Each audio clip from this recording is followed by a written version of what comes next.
Salut, c'est Léo de la chaîne TechMaker et aujourd'hui, en partenariat avec NordVPN, qui d'ailleurs vous proposerait une réduction sympa en fin de vidéo, on va parler d'un terme que vous avez sûrement déjà entendu par votre meilleur pote, le hacker du dimanche, le Deep Web. Et en fait, on va voir que c'est pas aussi dangereux que pourrait laisser penser ce fameux Corentin qui vous menace de vous hacker en passant par ce réseau profond. Bon alors déjà, il faut que je m'assure d'un truc. Si je vous demande si YouTube c'est bien comme site internet, qu'est-ce que vous me répondez? Oui, non, ça dépend de qui on regarde. C'est pas aussi simple que ça. Mais la vraie bonne réponse, ça devrait être: hé Léo, tu sais pas de quoi tu parles, YouTube c'est pas un site internet mais un site web. Bon ok, on chipote peut-être un peu, mais si je vous dis ça, c'est pas pour rien. Il faut bien faire la différence entre internet et le web. Est-ce qu'on dit le dark internet? Je crois pas, et c'est pas si mal parce qu'il faut avouer que ça sonne quand même un peu kikou. Mais alors, c'est quoi la différence entre internet et le web? Eh bien en fait, c'est plutôt simple. Internet, c'est le réseau qui nous permet de communiquer entre nous, et ça quelle que soit l'application. Que ça soit pour aller sur Facebook, pour s'envoyer des messages, pour se faire un Skype ou pour jouer à Fortnite avec ses copains. Internet est là et nous facilite bien la vie. Et finalement, le web n'est qu'une partie des utilisations qu'on fait d'internet.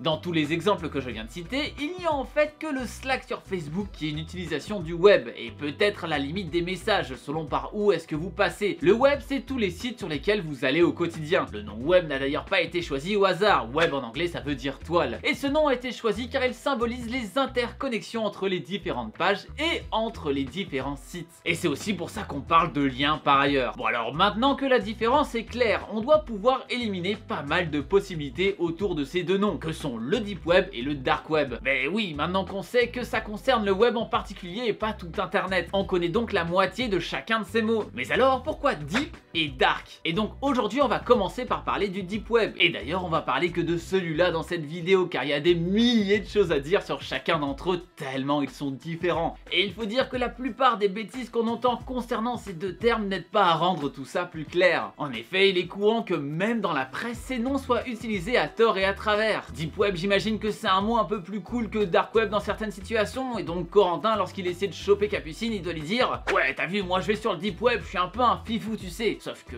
Capucine, elle est pas si bête que ça, elle a quand même eu un score de 145 de QI à son dernier test sur Facebook, et elle saura qu'il faut répondre à Corentin que oui, c'est bien, mais en fait tout le monde va sur le Deep Web tous les jours. Et donc si Corentin dit qu'il est un hacker parce qu'il va sur le Deep Web, ses grands-parents aussi en fait. Et donc pour expliquer ce que c'est, le plus simple c'est peut-être d'expliquer ce que ça n'est pas. Si, suivez un peu et vous allez vite comprendre. Un nom a été donné au web qui n'est pas le Deep Web, la surface. La surface, c'est en gros tout ce que vous pouvez trouver sur Google, Bing, etc. etc. En somme, les moteurs de recherche classiques que vous utilisez au quotidien. A l'inverse, le Deep Web ou web profond en français, c'est tout ce qu'on ne peut pas trouver sur ces dits moteurs de recherche. Bon, en vrai, c'est un petit peu plus que ça, mais l'idée est là. Par exemple, imaginons que demain, un certain Kiou décide de détruire la chaîne YouTube d'un certain Lowpoke. Ce dernier se rend sur Google et tape panneau d'administration de la chaîne YouTube de Lowpoke. Est-ce qu'il va trouver ce qu'il cherche?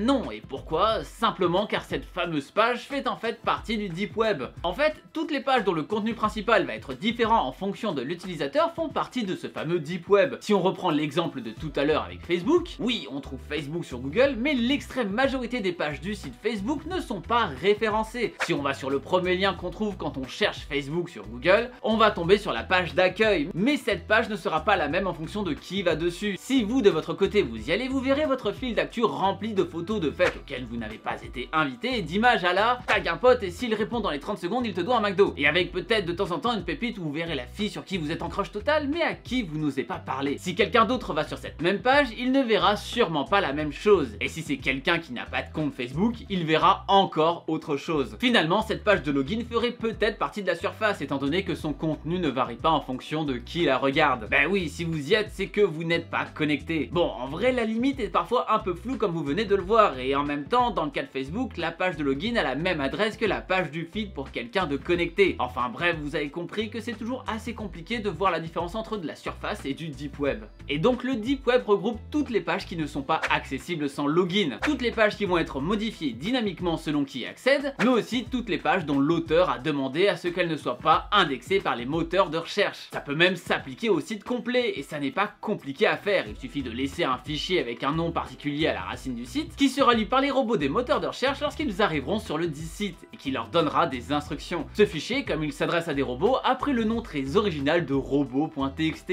Ce fichier peut donc demander aux robots qui permettent d'indexer les sites de ne pas indexer certaines pages, voire de ne rien indexer du tout. Ça peut être très pratique pour un site qui ne veut être accessible accessible que par ceux qui en connaissent l'existence, et donc l'adresse, une sorte de clan secret par exemple. Mais bon, en vrai, tout ça, c'est si on part du principe que ces fameux robots obéissent au doigt et à l'œil à ce qu'on leur demande. Pour Google et les moteurs de recherche connus de manière générale, pas de problème. Mais certains robots parcourent les sites non pas pour les indexer, mais pour y chercher des vulnérabilités par exemple. D'ailleurs, ça pourrait être amusant d'avoir un moteur de recherche qui ne donne que des résultats qui devraient être bloqués. Mais là, on s'éloigne un peu du sujet. Certains administrateurs cachent des messages dans ces fameux fichiers robots.txt. Ben oui, parce qu'en fait, même si on soit, rien ne nous empêche de lire leur contenu, c'est pas comme si on avait un lien pour y accéder depuis le site. Pour y arriver, il faut vraiment le vouloir, car on devra taper manuellement le nom du fichier dans la barre d'adresse. On peut par exemple trouver dans le fichier du site Nike un joli logo en ASCII, ou encore Google qui demande au T800 et au T1000 d'épargner ses fondateurs. Bref, il y a plein d'easter eggs dans ces fichiers robots.txt et je vous invite d'aller sur des sites un peu connus, d'aller voir ce qui s'y passe. Il y a même moyen de se faire embaucher, par exemple avec TripAdvisor où il y a écrit: si vous vous baladez dans ce fichier et que vous n'êtes pas un robot, on est à la recherche de gens curieux comme vous. Mais enfin bref, on vient de voir qu'il était possible de demander au moteur de recherche de ne pas indexer notre site, ce qui le fait passer de la surface au deep web. Mais en fait, ça peut aussi se passer dans l'autre sens. Un moteur de recherche peut tout à fait décider par lui-même de ne pas référencer un site. Et ça pour un certain nombre de raisons. Par exemple, si une page n'est pas compréhensible par le robot qui passe dessus, que ce soit à cause d'une erreur dans le fichier ou bien parce que le type de fichier n'est pas pris en charge, elle ne sera pas prise en compte. Mais aussi si une page est trop lourde ou si elle ne respecte pas les normes du dit moteur de recherche. Il existe énormément de critères qui sont d'ailleurs différents d'un moteur de recherche à l'autre et c'est toujours compliqué d'avoir un bon référencement sur tous les moteurs de recherche. Et donc là, encore une fois, la frontière entre le deep web et la surface peut être un peu floue. Une page pourra en principe être référencée sur certains moteurs de recherche, mais pas sur d'autres. Et donc, est-ce que ça fait partie de la surface ou du deep web? Bah, on sait pas trop. La plupart des moteurs de recherche ignorent aussi les sites dont l'extension n'est pas enregistrée auprès de l'ICANN, comme on l'a vu dans la vidéo juste avant par ailleurs. D'ailleurs, en soi, il est tout à fait possible d'avoir un site web en ligne sans le moindre nom de domaine. Ce site web ne sera alors accessible que par son adresse IP qui devrait alors avoir été transmise de personne à personne, grâce à des liens par exemple. Ensuite, on trouve aussi certaines pages qui sont protégées par des identifiants. Ces pages nécessitent une authentification afin de pouvoir accéder à leur contenu. Mais dans ce cas-là, c'est un petit peu plus compliqué et pas le même cas que Facebook. Par exemple, je sais pas si ça vous est déjà arrivé de chercher quelque chose sur Google, de tomber sur un résultat qui contient le début de la réponse à votre question dans sa description, mais qui ne vous laisse rien voir de tout ça si vous ne vous connectez pas au dit forum. Rien de plus frustrant. Mais donc, dans ce cas, ça nous montre bien que même si on ne peut pas voir le contenu de la page sans être authentifié, bah les robots de Google, eux, le peuvent. Bon, et j'ai un dernier exemple pour vous pour savoir ce qui fait partie du deep web ou non. Imaginons que demain vous achetiez une super caméra IP que vous connectez à internet au travers de votre réseau, afin de pouvoir vérifier qu'il n'y a pas le feu chez vous quand vous êtes en voyage par exemple. J'imagine que vous n'aimeriez pas que la page d'accès à cette caméra ne soit référencée sur les moteurs de recherche et donc faire partie du deep web. Eh bien vous feriez partie du deep web s'il n'y avait que Google dans ce cas-là, mais en général tous les moteurs de recherche ils ne sont pas extrêmement réglo, car il existe en fait des moteurs de recherche comme Zoomai ou encore Shodan, dont le but est au contraire de trouver des sites web vulnérables, y compris si ceux-ci ne sont pas référencés sur les moteurs de recherche classiques. On peut donc y trouver tout un tas de caméras IP,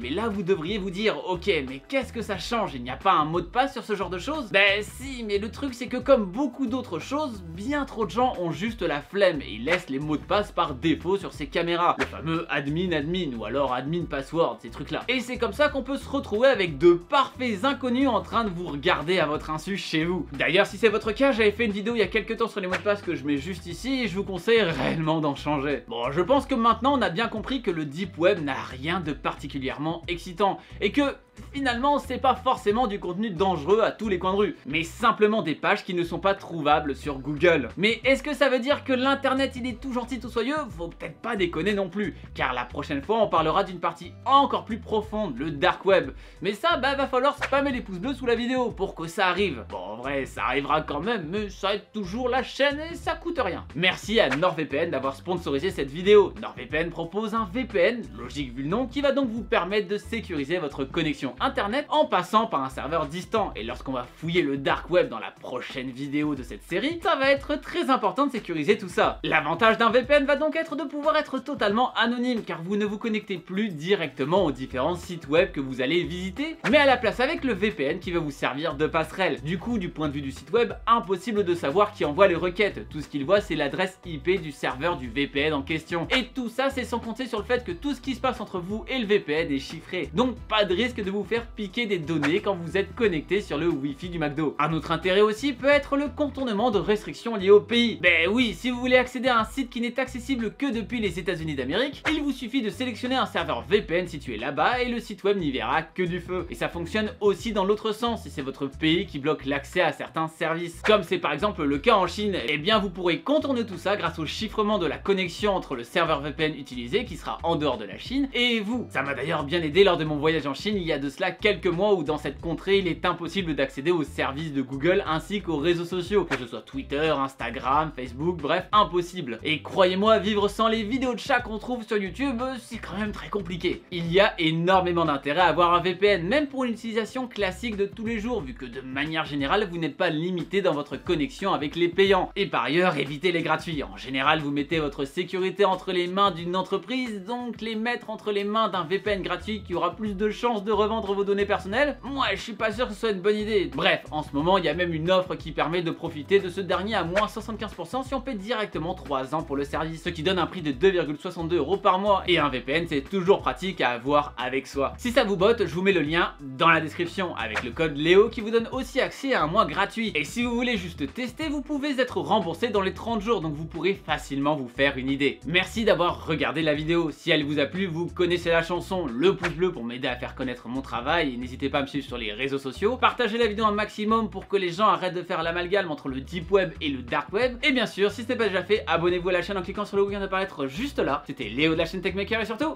n'arrêtez jamais d'apprendre. Salut!